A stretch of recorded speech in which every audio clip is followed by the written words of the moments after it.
நீண்ட இடைவெளிக்கு பிறகு நான் இந்த மாதிரி சமுதாய மக்களால் நடத்தக்கூடிய இந்த குடும்ப விழா அதில் வந்து நான் ரொம்ப வருஷம் கழிச்சு வந்திருக்கேன்.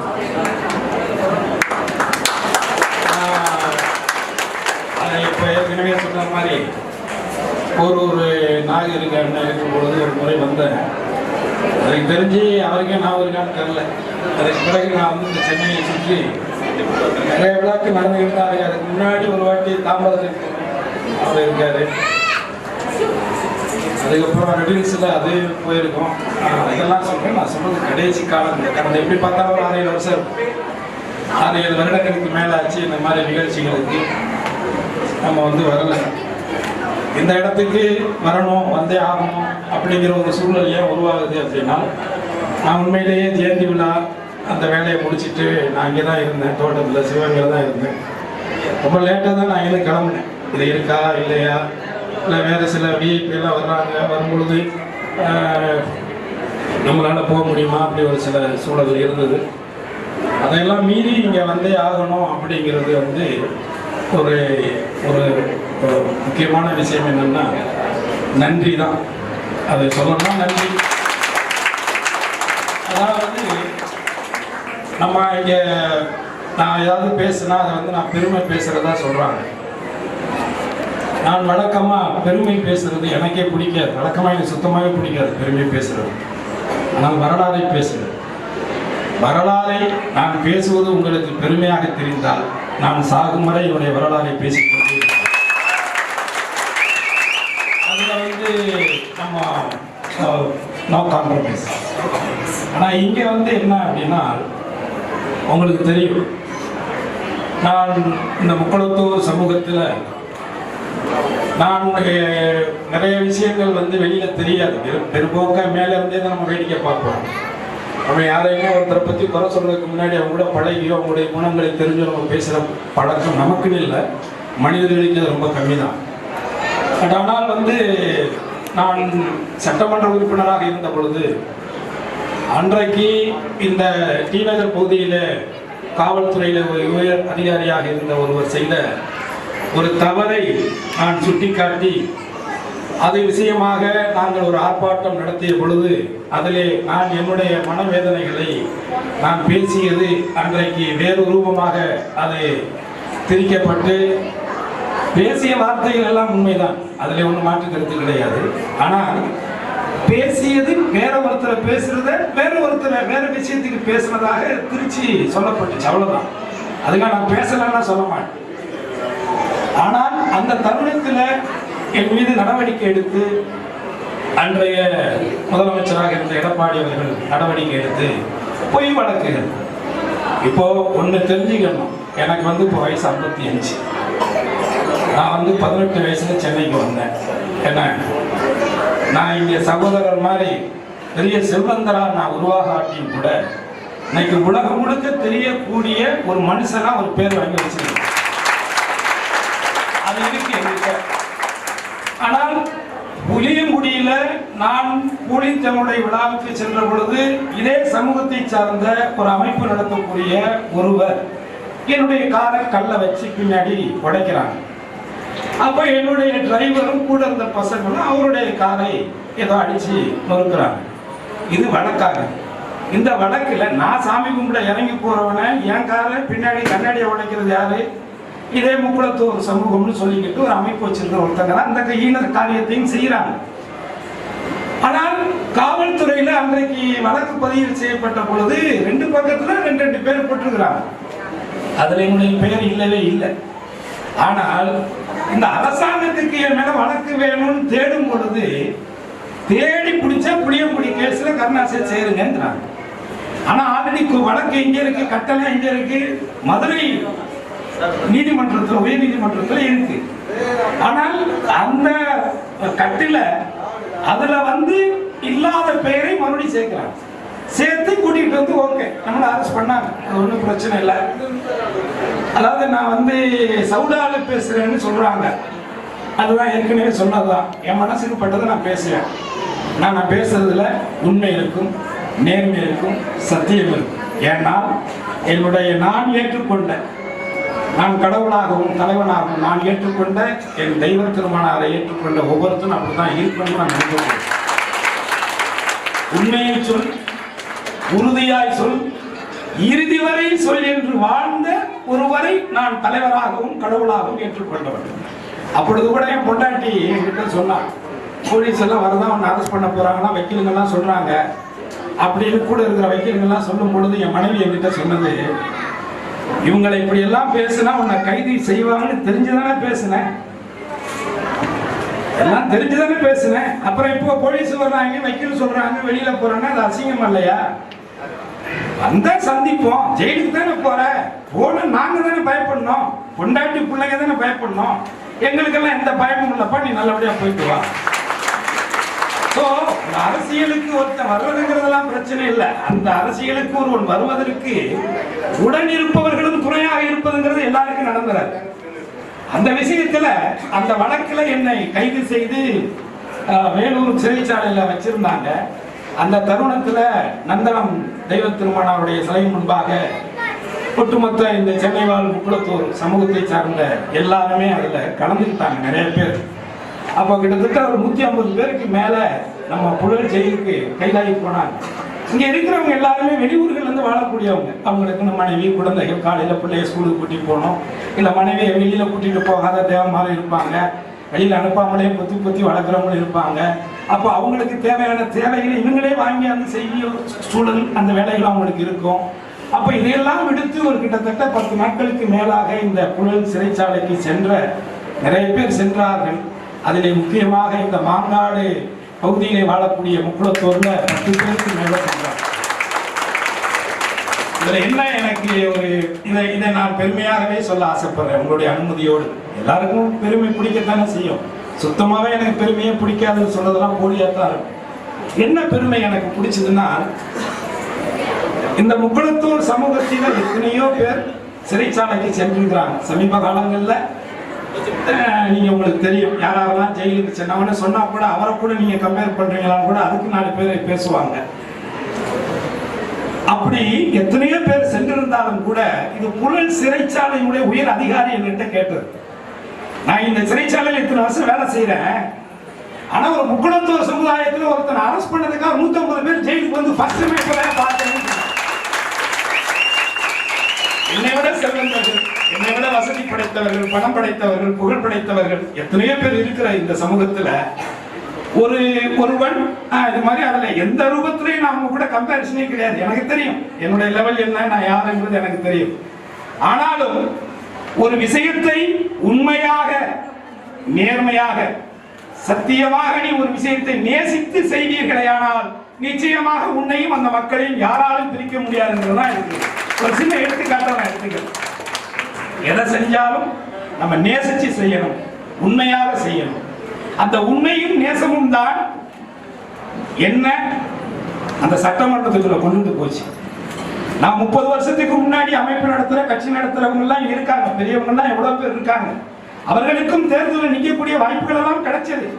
ஆனால் அவர்களால் வென்று அந்த சட்டமன்றத்துக்குள்ளே சென்று இந்த மக்களுடைய பிரச்சனைகளை, கோரிக்கைகளை, எதிர்கால தேவைகளை சொல்வதற்கான வாய்ப்பு அவர்களுக்கு கிட்டியதா அப்படின்னு பார்த்தீங்கன்னா, சுதந்திர இந்தியாவிற்கு பிறகாக, அரசியலமைப்பு சட்டம் எழுதப்பட்டதற்கு பிறகாக, 1950க்கு பிறகாக 2016 முக்குளத்தோர் புலிப்படை என்று கள்ளர் மறவர் அகமுடையோர்களே ஒன்றிணைத்து உருவாக்கப்பட்ட அந்த அமைப்பின் சார்பாக ஒரு ஜாதி அமைப்பாக, ஜாதி கட்சியாக, ஜாதியுடைய அமைப்பாக தேர்வு செய்யப்பட்டு மறைந்தும் இன்றைக்கும் ஆன்மாவாக வாழ்ந்து கொண்டிருக்கக்கூடிய புரட்சி தலைவி அம்மா அவர்களால் அடையாளம் காட்டப்பட்டு ஒட்டுமொத்தமாக இந்த கள்ளர் மறவர் கனத்ததோர் அகமுடையர் என்று சொல்லக்கூடிய இந்த முக்குளத்தோர் சமுதாயத்தினுடைய என்னுடைய ஆதரவு பெற்ற சட்டமன்ற வேட்பாளருக்கான தேர்வு பெறக்கூடிய தகுதி பெற்றவன் என்று அடையாளம் காட்டப்பட்டு அந்த வாய்ப்பை பெற்று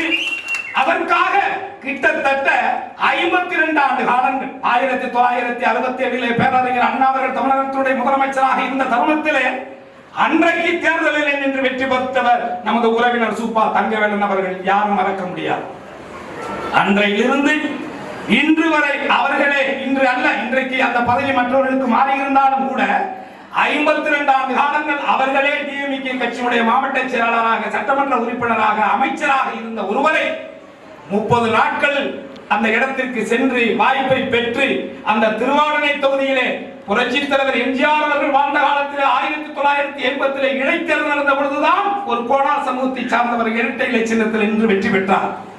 நேரடியாக தேர்தலிலே சந்தித்து 52 ஆண்டு காலங்களில் அந்த தொகுதியிலே ஒரு முக்குளத்தோர் சமுதாயத்தினுடைய அமைப்பாக வாய்ப்பு பெற்று நின்று வெற்றி பெற்று அந்த சட்டமன்றத்திற்கு சென்றவன். அந்த வாய்ப்பை, அந்த அனுகிரகத்தை எனக்கு கொடுத்தவர் என் தெய்வ திருமகன் பசும்பொன் முத்துராமலிங்க தேவர் மட்டும்தான் என்பதை நான் அவருடைய பெயரை, அவருடைய வாழ்ந்த வாழ்வை, ஒரு அப்பழுக்கற்ற இந்த தேசத்தில் மீத்தவர் கொண்டிருந்த பற்றை நான் எடுத்து சொல்லத்தான் ஒரு நடிகனாக இருந்த கருணாஸ் தேவராக மாற்றப்பட்டார். இங்கே பேசியவர்கள் ஒரு சிலர் அதனால் எனக்கு இழப்புதான் என்று சொன்னாலும் கூட அந்த இழப்பு நடக்கும் என்று முடிவெடுத்து வந்தவன் என்பதால் அந்த இழப்பை பற்றி நான் பெரிதாக கவலை கொள்ளவில்லை. அதாவது வாழ்வதற்கு பணம் சம்பாதிப்பது என்பது வேறு, பணம் சம்பாதிப்பதற்காகவே வாழ்வது என்பது வேறு.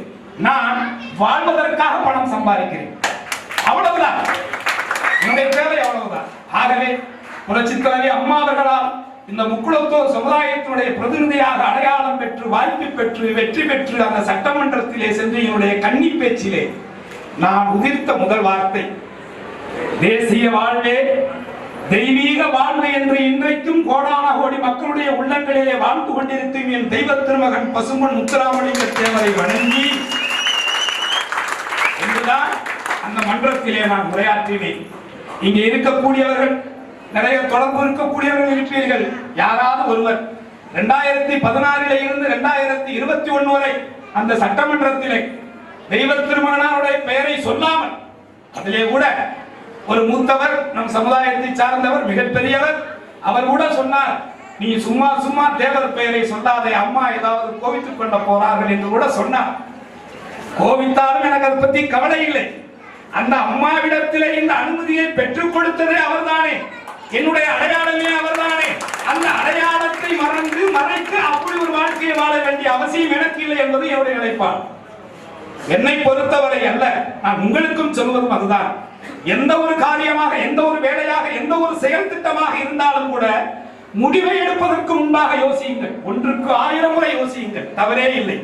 ஆனால் யோசித்து ஒரு முடிவை எடுத்து விட்டால் இந்த கடவுளே வந்து சொன்னாலும் மாற்றம் செய்யாதீர்கள். இது மட்டும்தான் நான் உங்களுக்கு கேட்டுக்கொள்ளக்கூடிய குறி. ஆகவே இந்த சமூகத்தின் ரீதியான பிரச்சனைகளை சட்டமன்றத்தில் எடுத்துரைக்கக்கூடிய பணியை மட்டும்தான் என்னால் செய்ய முடிந்ததே தவிர என்னால் எந்த ஒரு காரியத்தையும் நடைமுறைப்படுத்த முடியவில்லை. அதற்கு காரணம் கள்ளர் மறவர் அகமுடையோர் என்பதை தேவரிடம் என்று அறிவித்தது புரட்சித் தலைவி அம்மா. அதை நடைமுறை ஆக்கியிருந்தால் இன்றைக்கு எப்படி முதலமைச்சர், முன்னாள் முதலமைச்சர் கலைஞர்களுடைய ஆட்சி காலத்திலே எப்படி அந்நிய சமூக மக்களுடைய கோரிக்கைகளை ஏற்று அன்றைக்கு 114 சமுதாய மக்களை உள்ளடக்கி அன்றைக்கு அவர்கள் நடைமுறைப்படுத்தினார்களே ஒரு அரசாணை. அந்த அரசாணையின் மூலமாக கிட்டத்தட்ட கடந்த 30 ஆண்டுகளுக்கு மேலாக ஒட்டுமொத்த தமிழகத்திலே எல்லா அரசு துறைகளிலும் அதிகமான இந்த அரசுடைய இந்த இடஒதுக்கீடு மூலமாக பெறக்கூடிய பலன்களை அதிகமாக பெற்றவர்கள் வன்னியர்கள் என்பதை யாரும் மறந்துவிட முடியாது. அவர்கள் வாழ்வினார்கள், பெற்றார்கள், இன்றைக்கு அதை அனுபவித்துக் கொண்டிருக்கிறார். நமது மக்களுக்கு அதற்கான தெளிவு இல்லை. அரசியல் என்பது இப்படி மேடைகளிலே வெற்றி கூத்தாக கத்திக்கொண்டு போவதல்ல. அரசியலின் அடிப்படையை நீங்கள் உணர வேண்டும். அரசியலிலே என்ன கிடைக்கும் என்று நீங்கள் நினைத்தால் அது அரசியல் இல்லை. அரசியல் என்பது இந்த மக்களுக்கு செய்யக்கூடிய சேவை. அரசியல் என்பது சேவை. இந்த நாட்டுக்காக கொடுத்தவர்கள் தேசியவாதிகள், இந்த நாட்டிலே இருந்து எடுப்பவர்கள் அரசியல்வாதிகள் என்று அன்றே சொன்னவர் தெய்வ திருமகனார் அன்றே சொன்னார். இந்த தேசத்திற்கு கொடுப்பவன் தேசியவாதி, இந்த தேசத்திலே இருந்து எடுப்பவன் அரசியல்வாதி. ஆகவே அரசியல் என்பதை உங்களுக்கான சேவைகளை செய்வதுதான். எனக்கு கிடைத்தது அந்த வாய்ப்பு. பலமுறை பேசினேன். ஆனால் இன்றைக்கும் அந்த தேவர் ஜீவோவை நடைமுறைப்படுத்த வேண்டும் என்று தொடர்ந்து கோரிக்கை வைத்துக் கொண்டுதான் இருக்கிறேன். என் மீது கூட விமர்சனம் மீதல்ல, எல்லார் மீதும் விமர்சனம் செய்வது மட்டுமே நோக்கமாகவும் எண்ணமாகவும் வாழ்ந்து கொண்டக்கூடியவர்கள் இருப்பார்கள். 100 பேர் ஒரு காரியத்தை சரியாக இருக்கிறது என்று சொன்னால் அதை 10 பேர் சரியாக இல்லை என்று சொல்லுவார்கள். அதிலும் குறிப்பாக நீ பொது காரியத்திற்கு வந்துவிட்டால் இதை வைத்துத்தான் நீ பிழைக்கிறாய் என்று கூட சொல்லுவார். நரம்பில்லாத நாக்கு என்ன வேண்டுமானாலும் சொல்லும். அதை பற்றி நமக்கு கவலை இல்லை. அதை பற்றி நமக்கு கவலை இல்லை. ஏன் என்று சொன்னால் நமது எண்ணங்கள் சுத்தமாக இருக்கும் பட்சத்திலே நாம் எவருடைய கருத்துக்களுக்கு பதில் சொல்ல வேண்டிய அவசியம் இருக்கிறது. இப்பொழுது நான் ஒரு பெண்மணி, அவர் எனக்கு ஒரு கதை சொன்னார். கிரீன் பார்க் ஹோட்டலிலே கேட்கும் பொழுது அவர் சொல்கிறார், உங்களை ஒரு ஜாதி வெறியராக எல்லோரும் அடையாளம்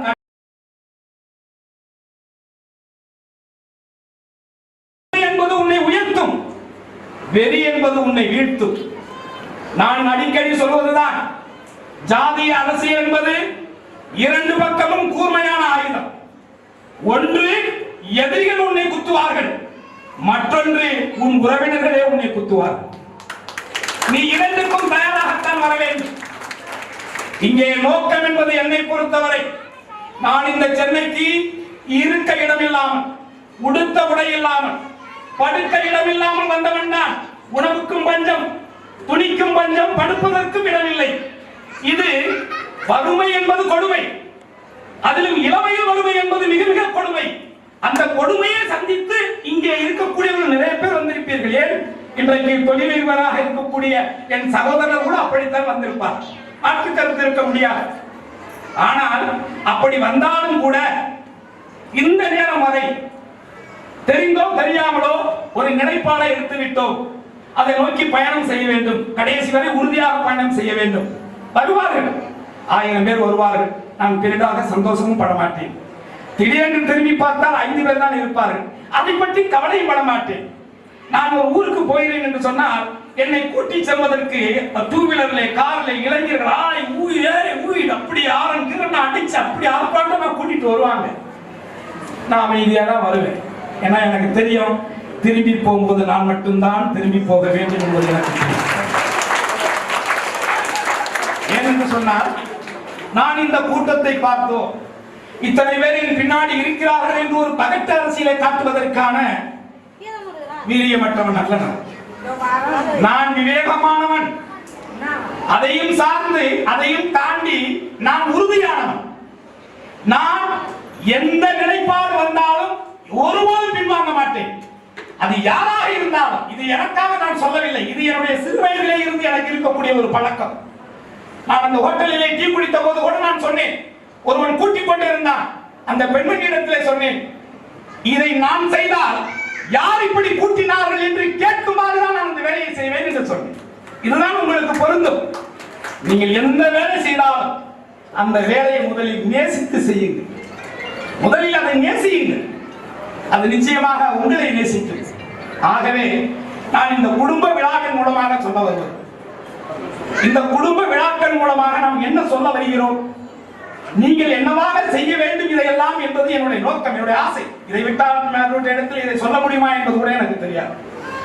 என்னுடைய ஆசை என்னவென்று சொன்னால், இந்த பகுதியிலே வாழக்கூடிய நீங்கள் ஒருவருக்கு ஒருவர், நான் இன்னார், இந்த ஊர், எனக்கு இத்தனை பிள்ளைகள், நான் இந்த தொழில் செய்கிறேன், இந்த வேலை செய்கிறேன், என்னுடைய குழந்தைகள் இங்கே படிக்கிறார்கள், இப்படி இருக்கிறார்கள், இந்த பகுதியிலே பலதரப்பட்ட சமுதாய மக்கள் வாழ்கிறார்கள். இது நமது ஊர் அல்ல. நமது ஊர் வேறு, நம்முடைய பண்பாடு வேறு, நம்முடைய கலாச்சாரம் வேறு. பேசுகின்ற மொழிதான், நீயும் அவனும் பேசுகின்ற அந்த மொழிதான் நாம் தமிழன் என்பதற்கான அடையாளம். அந்த அடையாளத்தோடு இந்த பகுதியிலே வாழக்கூடிய நாம் ஒருவருக்கு ஒருவருக்கான அறிவுகளை ஏற்படுத்திக் கொள்வதும், அதன் மூலமாக இந்த பகுதியிலே வரக்கூடிய சின்ன சின்ன சச்சரவுகளை, சின்ன சின்ன பிரச்சனைகளை அலசி பார்ப்பதற்கும், அதற்கு ஆதரவாக ஓரிருவர் போய் நின்று காவல்துறையோ மற்ற அரசியல்வாதிகளோ மற்ற யாரிடத்திலே வேண்டுமானாலும் நீங்கள் போய் சென்று, அவர் எங்களுக்கு வேண்டியவர், அவர் தெரிந்தோ தெரியாமலோ செய்துவிட்டார், என்ன நியாயமோ அப்படியான ஒரு பாதுகாப்பு சூழலை உங்களுக்குள்ளே உருவாக்கி கொள்ள வேண்டும் என்பதுதான் இதனுடைய நோக்கம். சரிதானே? வேறு ஏதாவது மாற்று கருத்து இருக்கிறதா? அரசியல் ரீதியாக நீங்கள் எந்த கட்சியில் வேண்டுமானாலும் இருக்கலாம். நான் இப்பொழுது சொல்லவில்லை. நான் முதன்முறையாக 2009 முக்குளத்தோர் புலிப்படை என்று உருவாக்கிய பொழுது நான் 2 வாசகத்தை தான் என் பசங்களுக்கு முன்மொழிந்தேன். ஒன்று, தேவராக இருப்போம், தேவரோடு இருப்போம். ஒன்று தேவராக இருப்போம், தேவரோடு இருப்போம். அது எதற்காக சொன்னேன் என்று சொன்னால், நீங்கள் யார் வேண்டுமானாலும் இருக்கலாம். நீங்கள் கள்ளராக இருக்கலாம், மறவராக இருக்கலாம், மகமுடையாராக இருக்கலாம், அவருக்கு ரசிகராக இருக்கலாம், அந்த கட்சியில் இருக்கலாம், இந்த கட்சியில் இருக்கலாம், எங்கு வேண்டுமானாலும் இருக்கலாம். ஏழையாக இருக்கலாம், வசதியற்றவராக இருக்கலாம், வீரனாக இருக்கலாம், கோழையாக இருக்கலாம். எந்த இடத்தில் எப்பேற்பட்ட நிலையில் நீ வாழ்ந்தாலும் தேவனாக இரு, என் தெய்வ திருமகன் தேவனோடு இரு என்பதுதான் என்னுடைய வழக்கம். இதைத்தான் நான் அன்றைக்கும் சொன்னேன், இன்றைக்கும் சொல்கிறேன். ஆனால் இங்கே இந்த குடும்ப விழாவுக்குள்ளே எந்த காலத்திலும் அரசியல் என்பது உங்களுடைய தனிப்பட்டது. என்னை பொறுத்தவரை அரசியல் என்பது நீ கட்டி இருக்கக்கூடிய வேட்டியாக இருக்கக்கூடாது. உன் மானத்தை காக்கக்கூடியதாகத்தான் வேட்டியாக இருக்க வேண்டும். அப்படி வேட்டியாக இருக்க வேண்டும் என்று சொன்னால் உன்னுடைய இன உணர்வு தான் வேட்டியாக இருக்க வேண்டும். அரசியல் என்பது நீ காலிலே போட்டிருக்கின்ற செருப்பாக இருக்க வேண்டும். தேவைப்படுகின்ற இடத்திலே கலட்டி வீசிவிட்டு செல்ல வேண்டும். எப்படி அன்றைக்கு கருணாஸ் என்பவனை கைது செய்த பொழுது 100 மேலாக சிறைச்சாலைக்கு சென்றாயோ அது உணர்வு. அந்த உணர்வு தான் இன்றைக்கு மீண்டும் உன்னையும் என்னையும் சந்திக்க வைத்திருக்கிறது. ஏதோ ஒரு காரணத்தை சொல்லிவிடலாம், காரணம் சொல்வதற்கு 1000 இருக்கிறது, அதையும் கடந்து நான் சொல்கிறேன். ஆக இந்த குடும்ப உறவுகளை வைத்து இன்றைக்கு தேவர் பேரவை எங்கே இருக்கிறது? கிட்டத்தட்ட 33,000க்கு மேற்பட்ட சங்கங்கள் இருந்தது ஒரு காலத்திலே. 33,000 சங்கங்கள். இதே ராமநாதபுரம் அந்த சாலை இருக்கிறது, தேசிய சாலை, அதற்கு ரீபனுடைய பெயரை வைப்பதற்கு நடத்தப்பட்ட ஆர்ப்பாட்டமாக இருக்கட்டும், அதே நீர் பாசனத்திற்கான நீரை கொண்டுவதற்கு மேட்டூர் பைபாஸை மறித்த ஒரு போராட்டமாக இருக்கட்டும், இதெல்லாம் அன்றைய பொற்காலங்கள். ஆனால் இன்றைக்கு பகுதி வாரியாக இருக்கக்கூடிய இந்த வட்டார சங்கங்கள், இதில் இருக்கக்கூடிய நிர்வாகிகள், இந்த ஒட்டுமொத்த சென்னையில் இருக்கக்கூடிய அத்தனை சங்கங்களோடும் நல்லுறவு கொள்ள வேண்டும். அந்த நல்லுறவுகளை நீங்கள் ஏற்படுத்திக் கொண்டு ஒரு விழா சென்னைக்குள்ளே நடத்த வேண்டும். அப்படி நடத்துகின்ற அந்த விழா கிட்டத்தட்ட குறைந்தபட்சம் நான் சொல்லுகிறேன், என்னுடைய கணக்கு சரியாக இருக்குமேயானால் சென்னைக்குள்ளே மட்டுமே முக்குளத்தோர் கிட்டத்தட்ட 3 லட்சம் பேர் வாழ்ந்து கொண்டிருக்கிறார். அவ்வளவு பேர் வர தேவையில்லை, அவ்வளவு பேர் வர தேவையில்லை. உணர்வு உள்ளவர்கள் இது போன்ற மாங்காடு தேவநல சங்கம், அருகாமையில் இருக்கக்கூடிய போரூர் தேவநல சங்கம், இப்படி ஒவ்வொரு சங்கங்களும் இங்க இருக்க மண்டலூர், இப்படி இந்த பகுதியில் இருக்கக்கூடிய ஒவ்வொருவரும் ஒன்றிணைந்து உறவுகளை வளர்த்து ஒரு நிகழ்வை நீங்க நடத்தி காட்ட வேண்டும். அது சென்னைக்குள்ளே. இதை நடத்துவதற்கு யார் வந்தாலும் எனக்கு கவலை இல்லை, யார் வேண்டுமானாலும் நடத்தி கொள்ளட்டும். நான் ஒரு பார்வையாளராக உங்களில் ஒருவராக வருவதற்கும் நான் தயாராக இருக்கிறேன். அதில் எனக்கு மாற்று கருத்து இல்லை. இதை நீங்களே எடுத்து செய்யுங்கள் என்று சொன்னால் 2009 இருந்து இன்றைக்கு 2024 வரை யார் ஒருவரிடம் நன்கொடை வாங்காமல் ஜெயந்தி விழாவை நடத்தக்கூடிய ஒரே அமைப்பு முக்குளத்தோர் புலிப்படை மட்டும்தான். 3 நாளைக்கு முன்பாக இதை அடை வைத்தேன். 18 சவரன் 10 லட்சம் ரூபாய் பெற்றேன். நிகழ்ச்சிக்கு சென்றேன், மேற்கொண்டு கடன் பெற்றேன், நடத்தி முடித்தேன். நான் வாழும் வரை என் தேவருடைய புகழை பறைசாற்றுவதில் நான் பின்வாங்கவே மாட்டேன். ஆனால் 3 நாள் கழித்து சென்னைக்கு வந்தேன். குடும்ப விழா ஆயிற்று. தெருமணியில் சென்றால் வறுமையில் இருக்கிறானோ என்று எண்ணி நகையாடி விடுவார்களோ என்ற அச்சத்திலே மீண்டும் வாங்கி மாட்டிக்கொண்டு வந்திருக்கிறேன். அதையும் கடந்து எனக்கு கருப்பாக இருப்பவனுக்கு தானே தங்கம் எடுப்பாக இருக்கு. அந்த அடிப்படையில் ஆகவே என்னுடைய நீண்ட நாள் ஆசை இது. அரசியலுக்கு அப்பாற்பட்டு இந்த சென்னை மாநகரத்திலே நாங்கள் தான் என்று சொல்லக்கூடிய வார்த்தைகளை கேட்கின்ற பொழுது எனக்கு அதிலே கோபம் வரவில்லை, ஒரு ஆதங்கம் வருகிறது. இவ்வளவு பேர் வாழ்கிறார்கள், இவ்வளவு பேர் இங்கே இருக்கிறார்கள், ஆனால் ஒன்று சேர வேண்டும் என்கின்ற எண்ணம் வரவில்லையே. இதில் யாருக்கு ஆதாயம்? அனைத்து இந்திய அண்ணா திராவிட முன்னேற்ற கழகத்தின் மூலமாக வாய்ப்பு பெற்றவன் தான் நான். மறுக்கவில்லையே, எங்கேயும் மறக்கவில்லையே. அறிவாலயத்திலே நான் வந்து போட்டி சட்டமன்றம் நடத்த சென்ற பொழுது இந்த வாய்ப்பை எனக்கு வழங்கிய புரட்சி தலைவி அம்மாவிற்கு நன்றி என்றுதான் அறிவாலயத்தில் பேசியவன் நான். உண்மையை சொல்வதற்கு எனக்கு அச்சம் இருக்கிறது. ஆனால் அதற்கு பிறகாக, அந்த அம்மாவுடைய மறைவுக்கு பிறகாக இந்த எடப்பாடியுடைய அரசு அன்றைக்கு என்ன செய்தது, குறிப்பாக 10.5 அந்த இடஒதுக்கீடு அறிவித்ததில் எனக்கு எந்த வருத்தமும் கிடையாது. இந்த பரந்த சமூகத்திலே எல்லோருக்குமே அவர்களுடைய உரிமைகளை பெறுவதற்கு அவர்களுக்கான அதிகாரம் இருக்கிறது, உரிமை இருக்கிறது. அது தவறு நான் சொல்லவில்லை. ஆனால் அதே தருணத்தில் ஒட்டுமொத்த தமிழ்நாட்டில் இருக்கக்கூடிய இந்த முக்கியத்துவ சமுதாயத்தினுடைய மக்கள் தொகை அடிப்படை எண்ணிக்கையினுடைய அடிப்படையில் நீங்கள் இந்த இடஒதுக்கீடு கொடுக்க வேண்டும் என்றுதான் நான் வற்புறுத்துகிறேன். தொடர்ச்சியாக நான் அதைத்தான் கேட்கிறேன். ஆனால் அவர் என்ன செய்தார்? எத்தனை துரோகங்களை செய்தார்?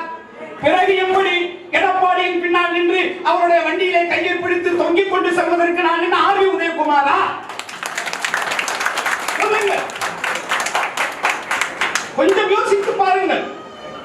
மானங்கெட்டு வாழ்வன் தேவனாக இருக்க முடியாது. அதற்கு நான் ஒருவரும் தயாராக இருக்க தயாராக. 1000 தான் நமக்கு பட்டங்கள் இருந்தாலும் கூட தேவர் என்கின்ற பட்டத்தை சொல்வதில் தான் பெருமை என்று நினைக்கக்கூடியவன் நான். கல்லருக்கான பட்டம் தேவர் இருக்கிறது, மரவருக்கும் தேவர் பட்டம் இருக்கிறது, அறமுடையாருக்கும் தேவர் பட்டம் இருக்கிறது. ஒட்டுமொத்த இந்த முக்குளத்தூரிலே 1008 பிரிவுகள் இருந்தாலும் அவனை ஒருங்கிணைக்கக்கூடிய ஒரு பட்டம் தேவர் பட்டம். அந்த தேவர் பட்டத்தை எடுத்துக் கொள்ள வேண்டும் என்பதுதான் யாருக்கும் எதிரானதல்ல இவருடைய ஆசைகளும் கோட்பாடுகளும். ஆகவே அன்றைக்கு நான் அந்த முடிவை எடுத்தேன்.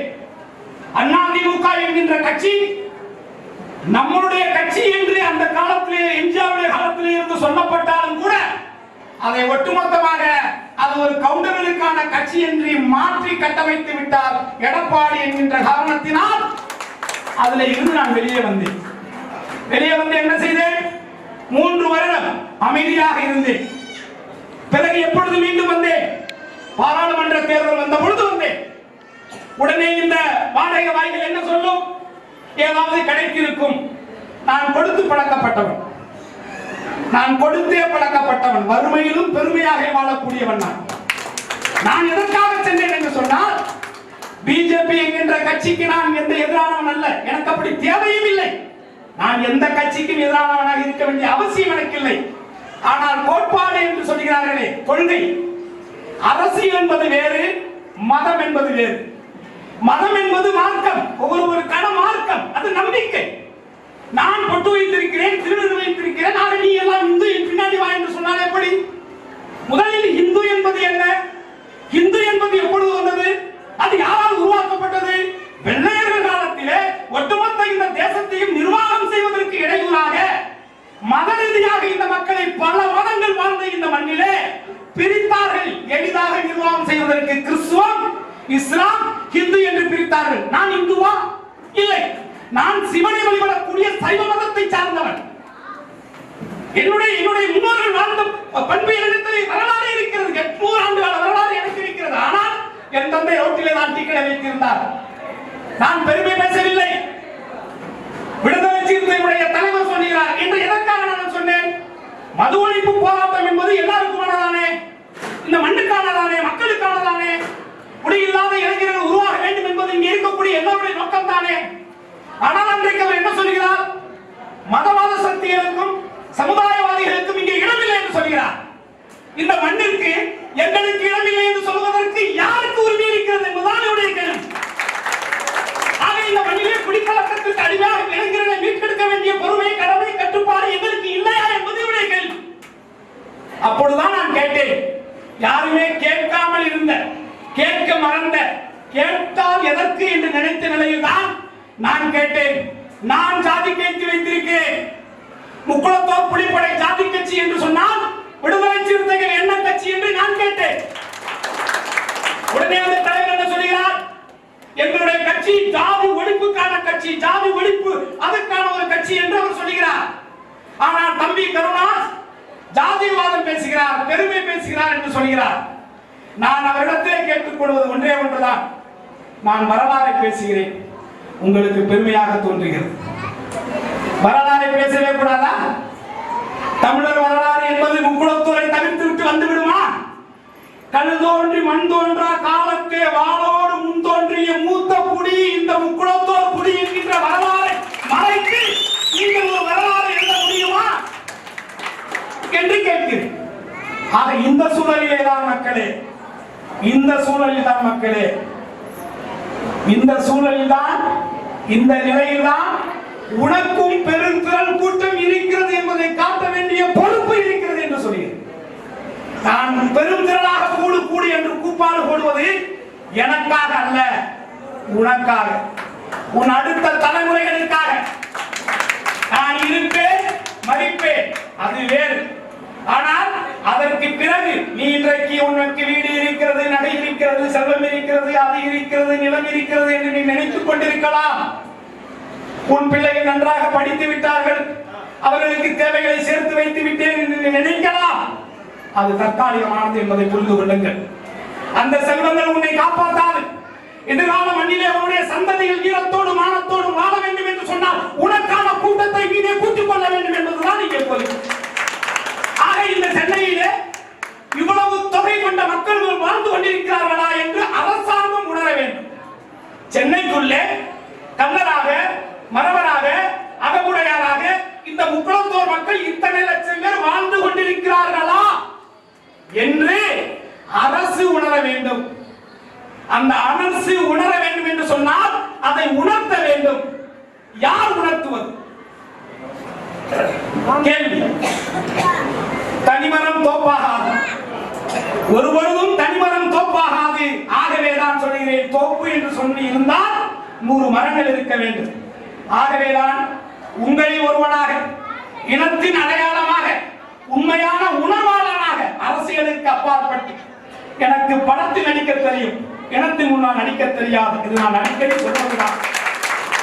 எனக்கு படத்தில் நடிக்க தெரியும், இனத்தின் முன்பாக, என்னை நம்புவர்கள் முன்பாக நடிக்க தெரியாது.